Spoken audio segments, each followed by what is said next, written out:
Going to be tough to follow that. Thank you for waiting to call on me. Had you called me earlier, it would have been a very different question, and I probably wouldn't have been able to hear it. The one hang-up that I have left is when I want to feel good, but when I see and hear things that I disagree with, I feel like if I don't speak up against it, that I'm enabling it.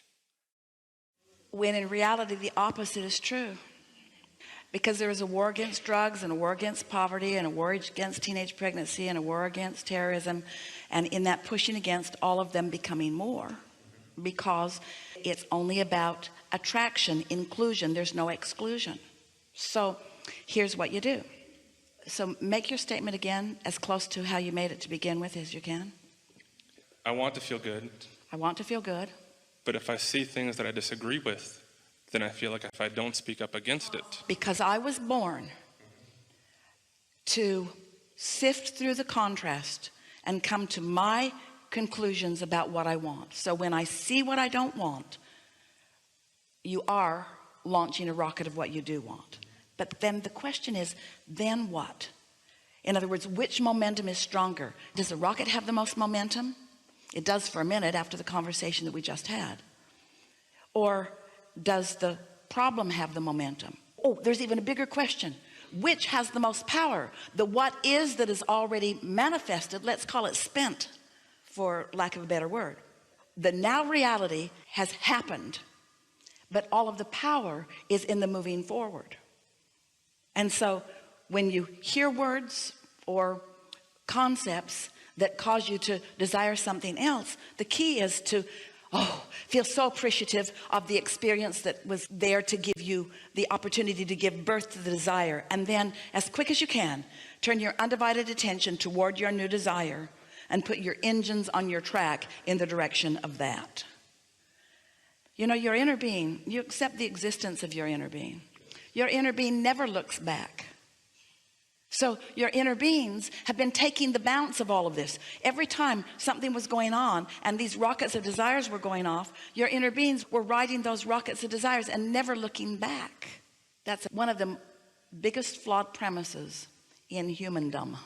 That if I don't shout no and make my voice heard against what I do not want, that then I'm allowing it to happen. Okay. What then about instances where people did not riot, but protest against something, like, let's say, the civil rights movement in the 60s, for example? We want to come back to this, so hold that. But we want to make a strong statement first, and that is, if you've been listening to us at all, you've heard us say this many times.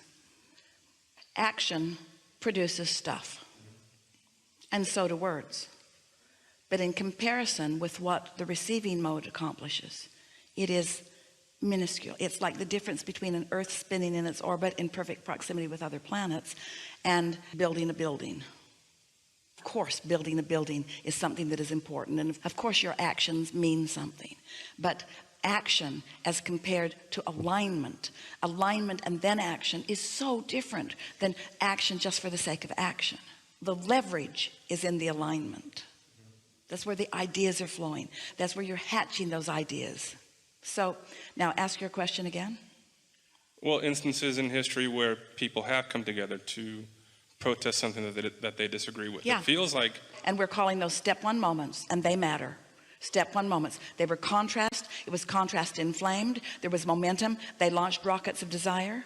The thing that is so difficult for you to sort out, it's like mothers against drunk drivers. So mothers against drunk drivers would claim that their passionate pushing against what they did not want caused laws to be changed and actually gave the result that they wanted. But they're not taking into consideration that the desires that were born out of all of those experiences, because no one can see the vortex to compare the results of it.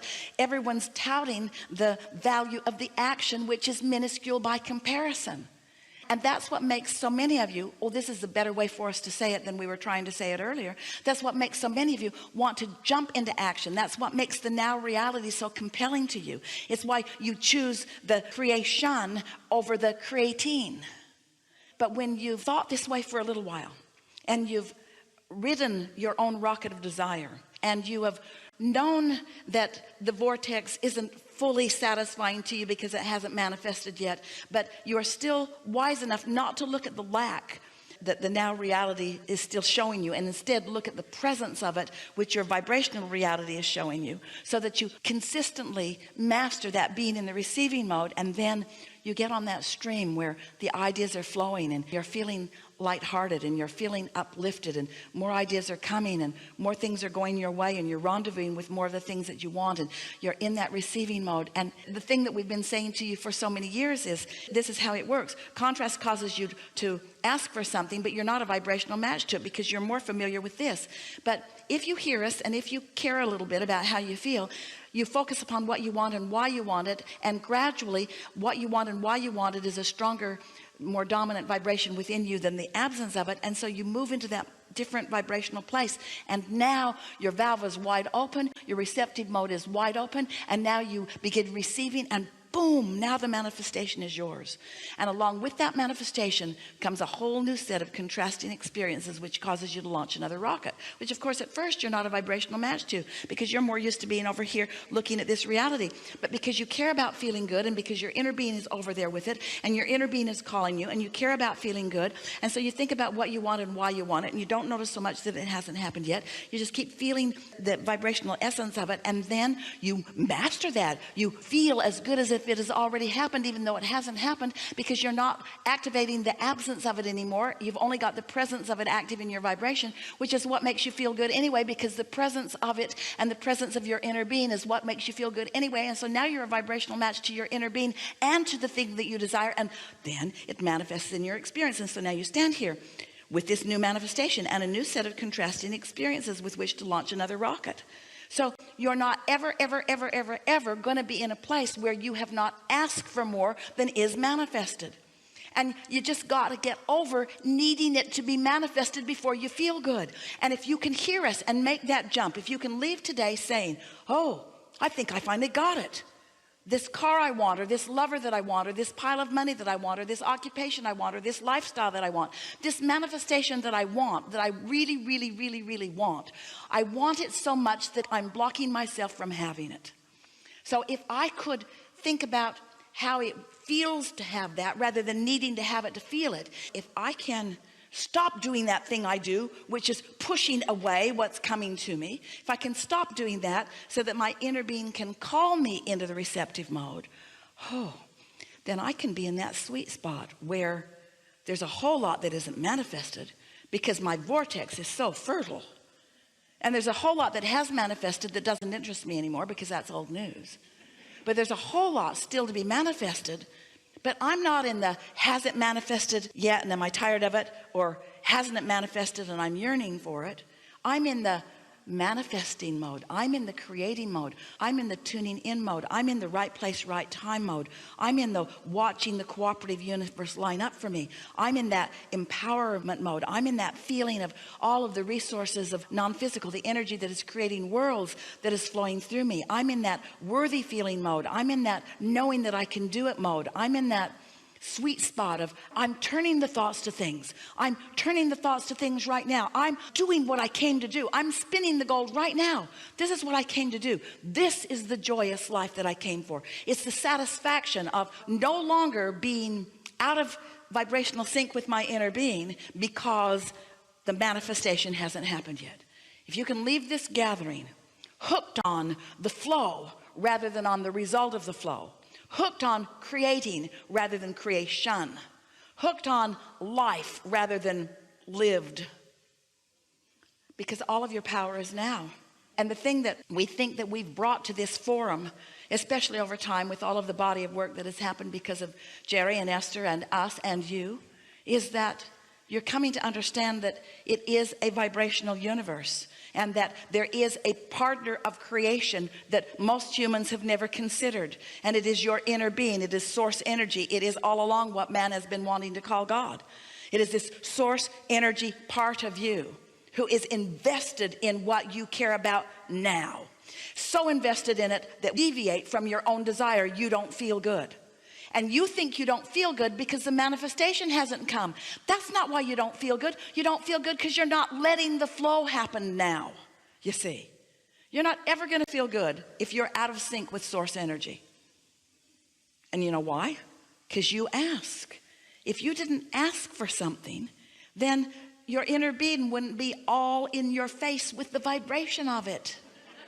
And if your inner being weren't all in your face with the vibration of it, then you could notice the lack of it and you wouldn't care.